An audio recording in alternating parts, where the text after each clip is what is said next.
Hey guys, it's Jessica, and welcome back to the Ebony Escape. And I got the opportunity to participate in the Black Ink Festival in Charleston, South Carolina, and I just wanted to talk about it a little bit with y'all. So the Black Ink Festival took place from January 12th to the 14th, so that was like a Thursday through a Saturday, and I was actually invited a couple of months earlier to be a featured author on their Afrofuturism panel. I got an email this time saying, hey, would you like to be a featured author? This year we're talking about Black to the Future and Afrofuturism, and y'all know that I love Afrofuturism, so I was really excited about that, and it was so great. On the panel, I was able to speak with Rita Woods, the author of Remembrance, and John Jennings, and they're such powerhouses in terms of like Afrofuturism and their own work and all this different stuff. And so I was just really like honored to be able to sit with them and just discuss Afrofuturism. And you're able to actually access the panel on Black Ink's YouTube channel. So you'd be able to see what we were talking about and look back at that and everything. Because we were able to talk about what Afrofuturism means to us, what we think, how we think that it's like changed in the last 10 years and all that kind of stuff, like Janelle Monáe or like Sun Ra, different authors and stuff like that, and like Octavia Butler.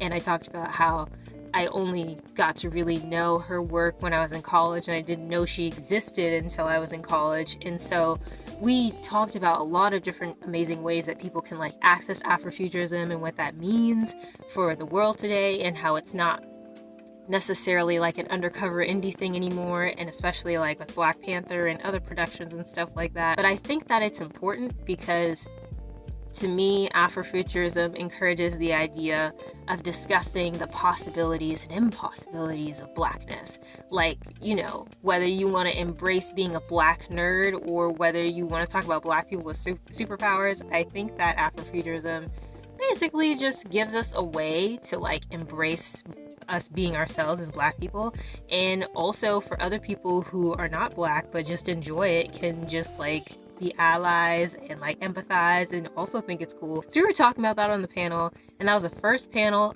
of the festival on the first day, so it was really cool and it was really nerve-wracking, but I was really excited to do it.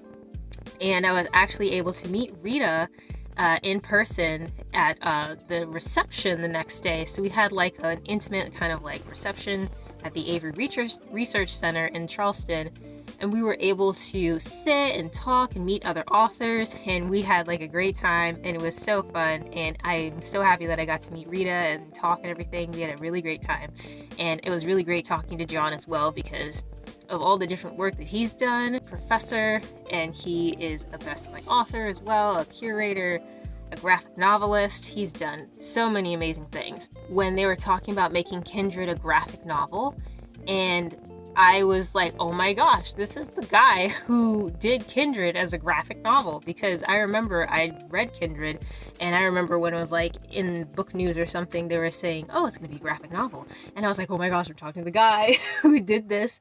Now at the reception, Rita, I was able to meet her there in person, and we talked some more, and she talked about like her upcoming projects, and I talked about mine. And the keynote speaker for this year was Namina Forna, and I would think that you would know that name because she is the author of The Gilded Ones, and she also has the sequel for The Gilded Ones called The Merciless Ones out right now. And it was so funny because when she came to sit at our table, I didn't realize it was her at first because her hair was differently styled on like the advertisement photos, and she had like these really pretty faux locks that were long, and I thought it was a different person. At the reception, I was able to talk with her for a little bit. She was giving me advice, and she was giving me a TBR list, so I was like feverishly remembering it, like, okay, read this.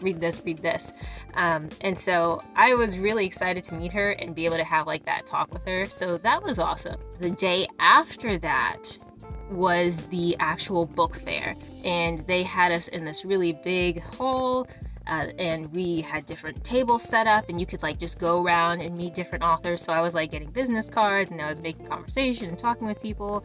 And this might not seem like a big deal to y'all, but it's a big deal to me. People bought my stickers that I made, my stickers of Maleda and Bubbles, and people bought them, and that really like pump me up because I love stationery. Like, I love pins, I love stickers, I love bookmarks. I just love little things like that. And so the fact that people were so into them really like made my heart feel good. And so people like got some stickers, people got some bookmarks, and people also bought my book, of course, and were asking questions, and we're like talking and just exchanging information and stuff like that. And another amazing thing is another author that I was able to meet, Sanford Green.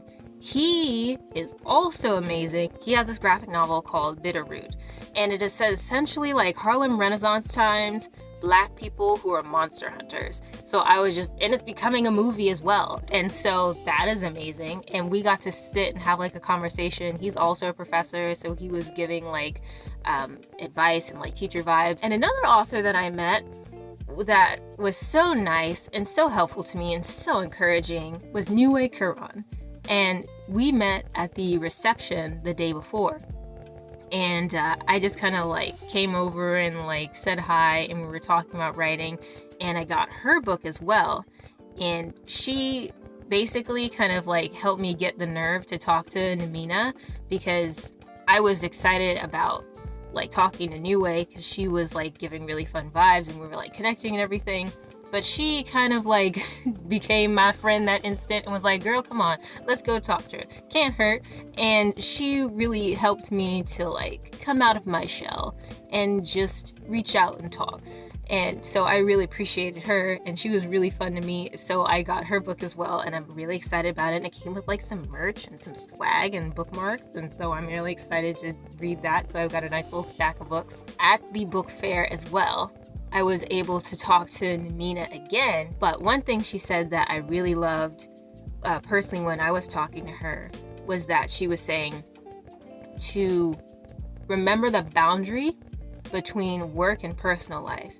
Because honestly, when you're running a small business and when you're like traditionally published, when you're doing these different things, you can really get into this mindset of like, writing is my life and writing is who I am, or whatever your particular pursuit is. It'll be like, this is who I am. It is a thing you do and it is a thing you love, but you need to know how to understand boundaries and separate work and play. And that is something that I honestly have had an issue with, and I'm consistently working on it. And like last year I did have like some issues with things, but I was still trying to like go out and do things and like become a regular at more fun places, like with improv comedy and with dancing and stuff like that. So that was great advice. With that festival and with the things that I'm working on now, I can tell that this is going to get bigger than I could even imagine or anticipate. So I think that her words were very wise and were kind of like, I don't know, like God whispering in my ear and being like, be cool, like maintain a level head, not just to not like get arrogant or something like that, but to also realize what is working for me and realize what's not working for me, and to just be chill and not overwhelm myself and know where to draw boundaries for my own health and safety. And so I'm really thankful that she like said that to me, and I thought it was really important, so I'm just saying it to y'all as well. But the festival was really fun. I met amazing people, bought amazing books, and for the people whose books I wasn't able to get, I wrote their names down and got business cards so I can remember, so I can get them and put them on my shelf. But just to like recap, it was an amazing weekend. I got to meet powerhouses in the industry in the exact genre that I am trying to make work in, and the exact genre that I love. And it just felt like a turning point. And there are more opportunities that I'm looking to pursue, more projects that I'm looking to create and make. Like, I have a secret project that I'm working on right now, but I'm also working on book 2 so that I can get that out to you this year. And so I'm really excited about it, and I'm scared at the same time. But I kind of think in a way that it's good that I'm scared, because it means that I'm self-aware. Because if I was just arrogant and just like, oh, well, everything's good, then that probably would be worse. It was an amazing weekend, and I'm so thankful that I was able to participate and meet such amazing people and learn so many things. Y'all don't know the notes, how many sticky notes, how many things I furiously wrote down. So it was just an amazing opportunity, and I'm glad that I was able to participate in Black Ink again this year. thank you all so much for watching, and keep creating, keep escaping. Bye, y'all. Oh, also one more thing. I realize that there are other people out there who might be interested in this other resource that I'm offering. There is a Google Sheet that I've created, and I'm sharing the link in the description of this video. And essentially, it's going to be a couple pages. One page is going to show different conferences that I'm curating into a list so that you can see, oh, these are conferences that you can sign up for, and if they require a fee, the link to the conference, and where you can sign up to be a vendor and all that kind of information. So right now the list is small, but if you have ideas, or not ideas, if you have conferences or like expos or festivals that you would like to be added to the list, just like leave a comment and let me know, and I will add it to the sheet. And that way you can have that information and you can like save it, download it, and have like a list of conferences and resources so that you can see where you can go and apply to like sign up for conferences if you're trying to like push your projects, your creative work, or your book and whatnot. Right now it is just like literary festivals, but I might expand maybe to like art festivals, as I am an artist as well. But right now I'm focused on the literary festivals, so I have like a list of those. And there's also another page in the Google Sheet that lists supplies that you should bring with you as well. And I say should in quotation marks because everything that everyone's going to need is going to differ a little bit. But I think that just giving you a list of like the things that you should bring with you will help get your mind going.